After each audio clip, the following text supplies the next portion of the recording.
Bienvenido, príncipe Arthas. Mis hombres y yo nos sentimos honrados con tu presencia. Deja las formalidades, Uther. Todavía no soy rey. Me alegro de verte.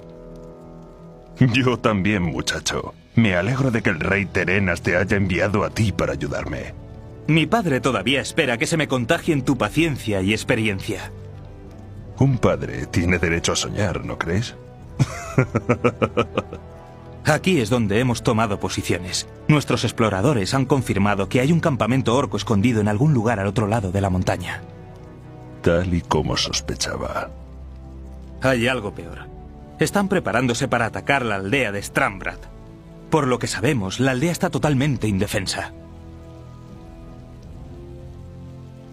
Tengo que encargarme del ataque a la base orca de inmediato. ¿Puedes ocuparte tú solo de defender Stranbrad? Por supuesto, Uther. No te preocupes por mí. Bien. Ve a buscarme al campamento orco una vez haya salvado la aldea. Ten cuidado, Arthas.